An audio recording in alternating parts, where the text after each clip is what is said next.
Live streaming is on. Hello, everyone. This is Adam Meister, the Bitcoin Meister, the Disrupt Meister. Welcome to the One Bitcoin Show. Today is April the 22nd, 2020. Strong hand, long-term thinking. Bitcoin is the next Bitcoin. Buy and hold, unconfiscatable. One Bitcoin equals one Bitcoin. I am offended by selling. Of course I am. All right, dudes. Hello, my elite friends. How you doing today? If you got questions, I got answers. Ask them in the chat. I'll see them. Hey, this week at Bitcoin is Friday. It will be 11 a.m. Baltimore time. That's 8 a.m. in Los Angeles. Alex Svetsky returns from Australia. J.W. Weatherman and John Vallis makes his debut on the show. 3 weeks in a row having an Australian. Pound that like button if you're down under right now. All right. So you got to value your time in halvings, right? I've said that, right? Measure your time in halvings, value your times in halvings. And we are getting to the date, May 12th. It's 19 days away. But 3,000 blocks, less than 3,000 blocks. I like that big round number there. Remember, I'm a big proponent of the 210,000 block theory. Look it up. And that you take any moment in time and subtract 210,000 blocks. And hey, your Bitcoin is worth more than it was back then in terms of fiat for you fiat freaks out there. But we only have, we measure our time in 210,000 block periods. 46 months, whatever, we're down to 3,000 blocks. So I thought that was a great reminder. Put that in the title to pump you dudes up. It's now like 2,800 blocks, but hey, 3,000, nice big round number. Now, speaking about the future, let's talk about Libra here, okay? You're starting to see positive articles about Libra again. It's on the good side of the mainstream crypto media again. Libra is coming. Be excited about Libra. All right. And I've said for a while, Libra is good for Bitcoin. Look at the last time that everyone was positive about Bitcoin. Back last year, I know it seems like a long time ago. I think it was around June. It was spring, summertime. Libra announced what it was going to do. Everyone went crazy. It pumped freaking Bitcoin up. So think of it this way, dudes. You might not like Libra. You might not want to participate in Libra, but it's going to get some momentum again. Mainstream media might even pick up on it. Mainstream media might talk about Libra more than it talks about the freaking halving. All right, let them do that. It'll get the newbies into it. We could see another Libra pump. I'll say this. That day, and it will come, when you can be on Facebook and you can send Libra to your mother or your sister, your brother, whoever, your friend. That's going to be a good day for Bitcoin too. So we're going to have milestones that Libra is going to reach. And I think it'll help Bitcoin. Let's see what the next 12 months or so bring. Because I assume a year from now, we're going to have people be able to send their Libra to their buddy over Facebook. So, and again, I know it's all centralized nonsense, but it will get some people into Bitcoin. And just the way the markets work, the irrationality of it, they're going to say, "Oh, Libra good, Bitcoin good. Buy Bitcoin, buy Libra, price up." All right. Now, last night, I've been trying to do these shows earlier, and had I done my show late last night, at midnight last night, there was an earthquake in Los Angeles. It was small, but it shook this building definitely. So you just missed seeing an earthquake, and that is not the first time that's happened. That you just missed me being involved in an earthquake. When I was in Taipei in February of 2018, those were the days. There were 3 earthquakes in 4 days, and they were all at night, but my show was not on. My show just missed those ones also. So one of these days, I don't really want this to happen, but you're going to see an earthquake during the One Bitcoin show, or maybe this week in Bitcoin, or of course Saturday Beyond Bitcoin Take Tech Check out the archives, disruptmeister.com. Bookmark that thing. I just remember it. Come on. I say I'm the Disruptmeister every darn time. You can find me there easily. TechBalt, TechBalt on Twitter. I tweeted today. Tweeted out some of those sportsmeister.com audio podcasts for you audio freaks out there. You get a new show here every day, baby. All right, so we talked about the future Libra pump. And we talked about an earthquake. Oh, man. It's funny. All these LA people like freak out on social media. Dude, come on.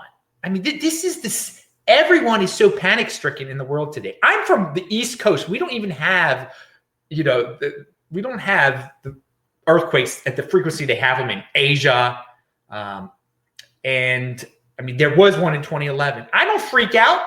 I'm from the East Coast. I'm like, okay, this is what happens when you're on the West Coast, when you're in Asia. When I was in Santiago, Chile, there was one. You deal with it. You deal with it. That's life, okay? There are dangerous things.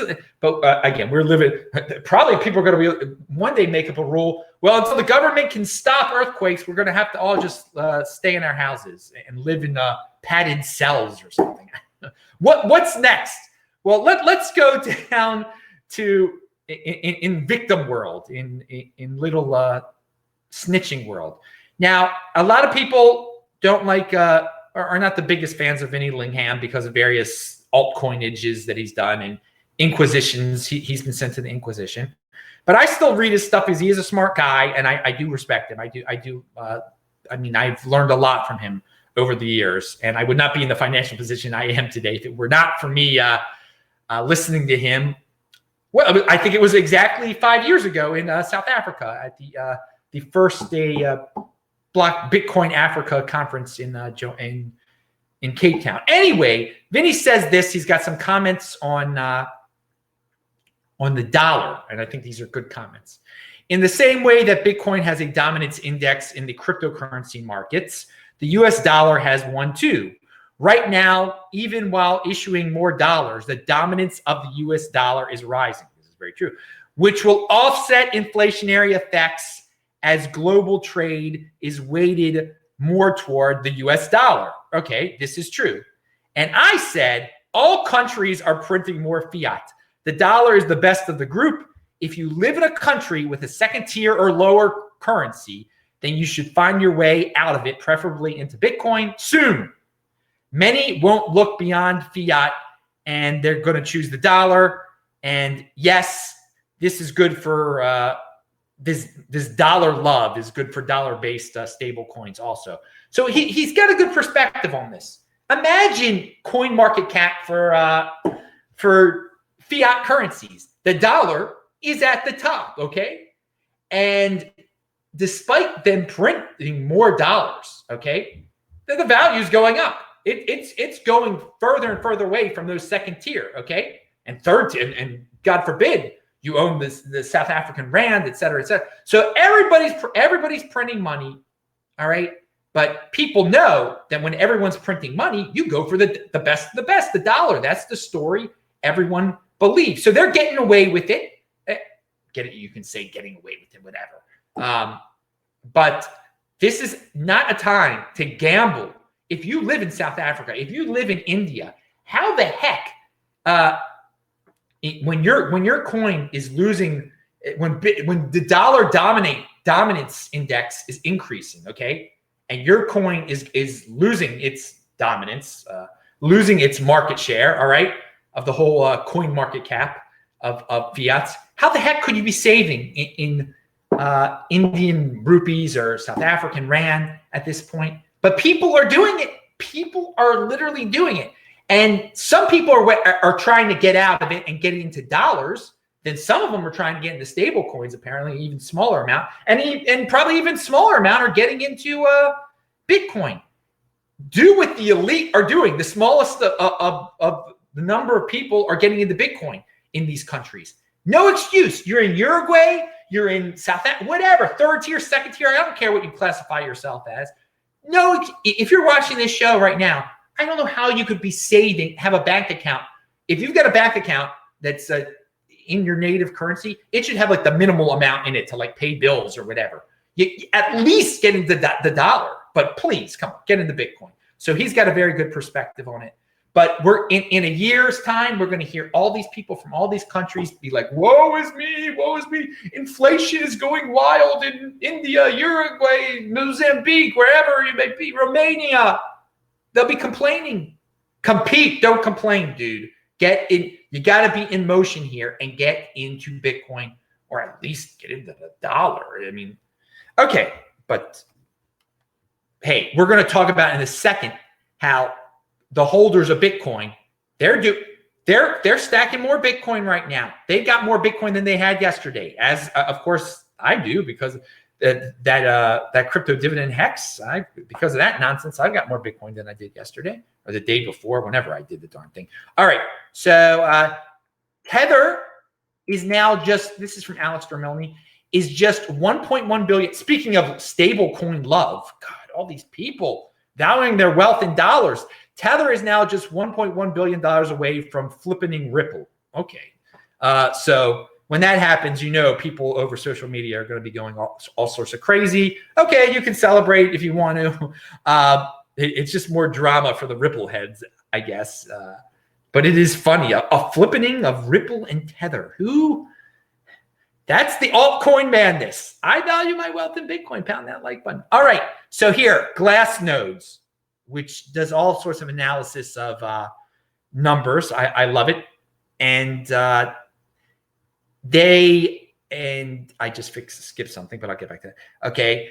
They said Bitcoin, and I just talked about this. Bitcoin holder net position change has been growing daily since the end of March and is now hitting yearly highs. Long-term investors are increasing their positions and they're accumulating more Bitcoin each day. So he shows how he figured that out. You know, believe him if you want to believe him.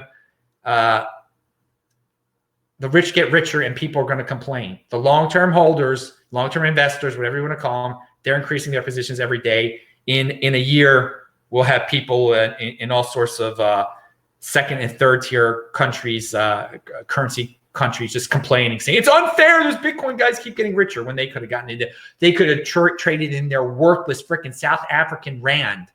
I mean, this is an unbelievable world we live in. You could be in South Africa, totally corrupt government, and you could turn that trash currency into Bitcoin, and it is trash. All right, totally trash. And yet people will not do it. Now, and they've been through such financial Armageddon before. I mean, there are people that are in South Africa that grew up in freaking Rhodesia, and they better at least be protecting their wealth. Now, so aggregate stablecoin supply is over $9 billion. Whoa, that's what it is right now. And this is from Zach Voll. At the all-time high of Bitcoin in 2017, that was back in December 2017, aggregate supply was just over 1.25 billion. So that's 1.25 billion compared to 9 billion. But sure, keep complaining how the stablecoin issuers are pumping the market. So there you go. When Bitcoin was pumped back there's $19,000 days of December, there was of 2017. There's only $1.1 billion of $1.25 billion of aggregate aggregate stablecoin supply was worth $1.25 billion. Now it's $9 billion, and Bitcoin's worth a whole lot less. So for you fiat freaks. So another example of that. Yeah, don't. And people aren't on social media. You don't see the people anymore that are saying Tether's the only reason Bitcoin is worth what it is. You're not seeing that anymore because people are logically analyzing the numbers. But hey, that FUD will come again when Bitcoin pumps again. Because we're one day closer to an all-time high, people will say it's stable coins again. They'll say it's all cyclical. All the FUD comes around again. But right now, no. Now let me get over here. Say we got some people in the house. All right, how you doing, dudes? How you doing, dudes? Ask some questions. Wait, earthquakes don't affect Bitcoin.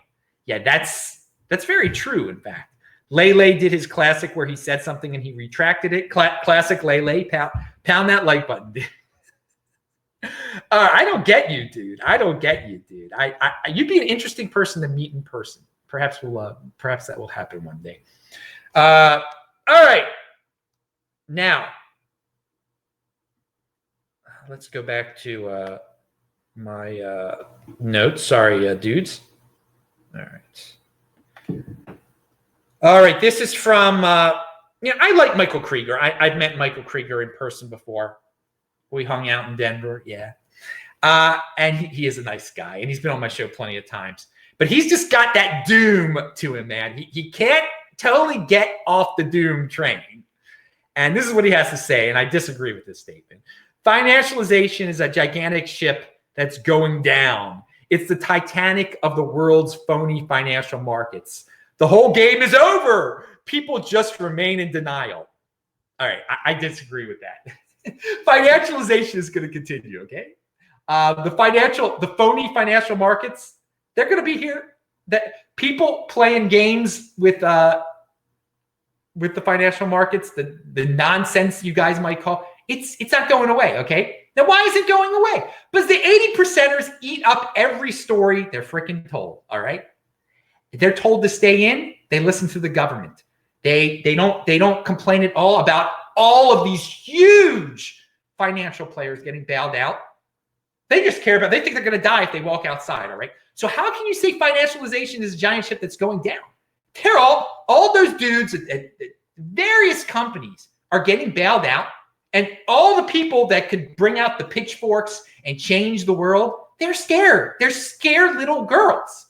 So in a world where most people are scared little girls, but then there are some smart people out there that are doing all sorts of financial shenanigans at their companies and are in bed with the fascist governments and are keep getting bailed out. Who's going to win? What system is going to continue? Now, the fascism is going to continue, and the government control is just going to increase. All right, there's no doubt about that. And who does that benefit? Who does that benefit? Who are the people in power in bed with? With the financializers, with the banks, with the whatever companies, the big companies that play all sorts of games with their accounting. Okay, I'm not going to pick just on banks here. So many people have been dreaming of this day when we have a whole new way of looking at money and the way the world works, and that all these people who played financial shenanigans are going to go to jail. What? Why is that happening now?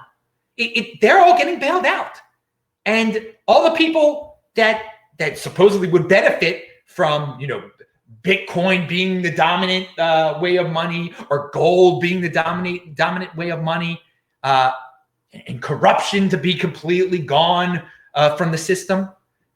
Those people are all scared inside their houses, the people that would supposedly benefit. So, no, financially, we might be in a time now where there's definitely financial panic all over. We're seeing weird things in the markets. Things will get back to normal, whatever normal is, whatever you want to call normal.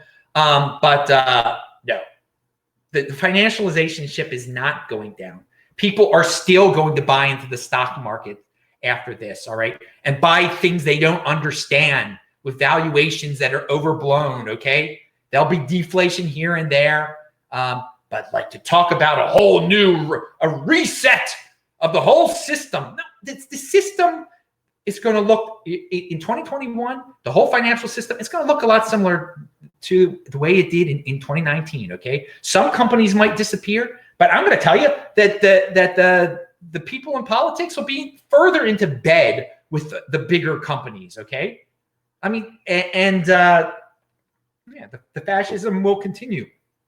Does this mean that Bitcoin is doomed? Heck no, but there's always a 20% of the population that doesn't play the financialization games, that doesn't blindly, live off of their 401k and just say, oh, third party, do all my investment for me, or I'll just believe the government. I mean, and I'll just worship the government. No, there's 20% of the people who aren't going to play that game, who are going to be in the Bitcoin overlay.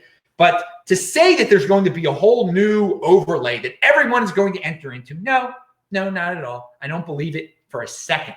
And I do understand we're experiencing troubling financial times now, but no, we're not.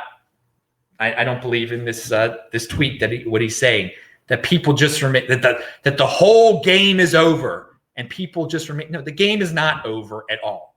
The game is not over. It's a sickening combination of crony capitalism, socialism, and fascism. That's what we've been living under in the world, and that will continue. And Bitcoin can thrive there. And I'm happy to be in the Bitcoin overlay and to see all these freaking sucker MC informants out there. They're just happy with their $1,200 check, or maybe their UBI or whatever, but they will help the system continue and the financialization. They are just little pawns in the whole freaking system. Now, Dutch AMLD 5 implementation law is adopted.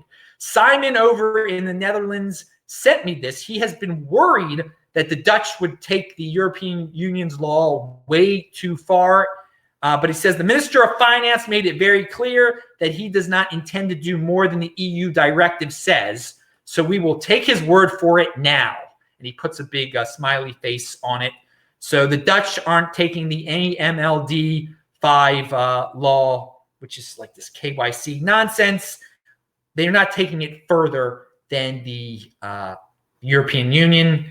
And thus, Bitcoin-related and crypto-related businesses there don't have to worry as much as some people were worrying. All right, let's, I'm seeing if there were any more questions. Okay, no more questions. Oh, no, wait a second. We got Chunkadunk says, did you see all of the hate the government of Georgia is getting for beginning to open things back up?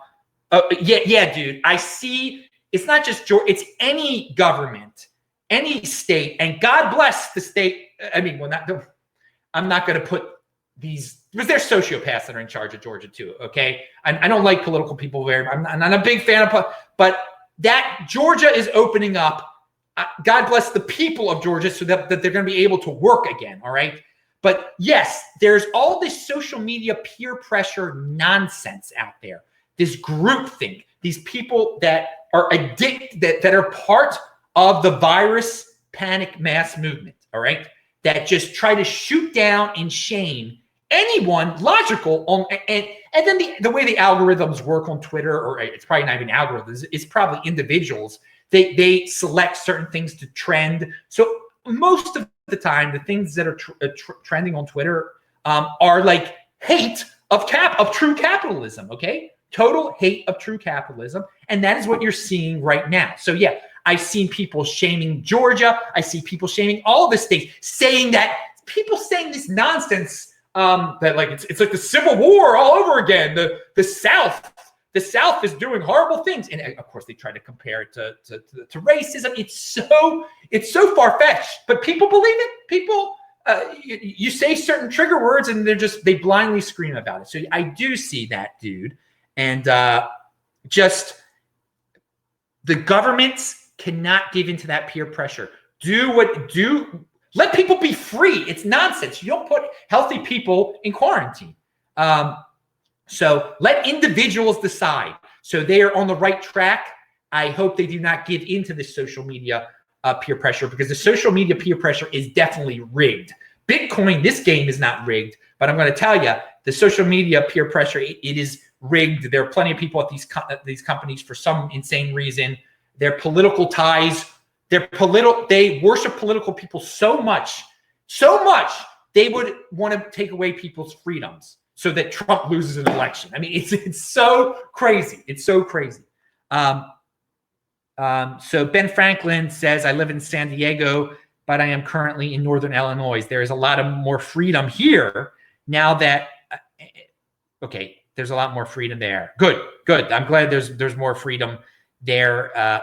In your Northern Illinois, there's a lot more freedom here right now, and for once, I'm thankful not to be home. Well, San Diego is beautiful, I will tell you that, but there's a price to pay for freedom sometimes.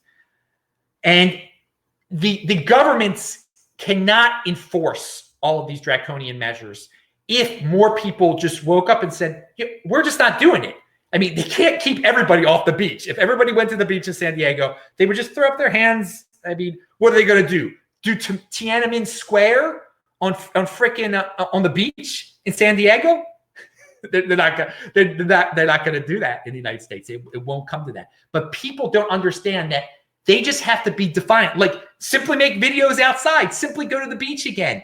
And on social media, just show the videos. Don't give in to because there are people on social media that literally say you are killing people if you go to the beach. I mean, it's ridiculous. So this has turned into a Beyond Bitcoin show. Yeah, the ending of the show has turned into a Beyond Bitcoin show. That happens sometimes. But all right, dudes, that is the one thing that I forgot to say. That is also this dude that does this electronic music. He's in motion. DJ J Skrilla, linked to below. DJ J Skrilla is linked. It's not my style, but it's Bitcoin. He mentions Bitcoin in his electronic mixes, and there's little clips. There's samples of people talking about Bitcoin and cryptocurrency. So, hey, that's interesting. That's in motion. Retweet this stuff, dudes. Thank you. We'll try to do the show earlier. I'm Adam Meister, the Bitcoin Meister, the Disrupt Meister. Pound that like button. It's always a pleasure to be here. Thank you, dudes. I will say hi to you guys in the chat. You get a new show here every single day. Stop liking.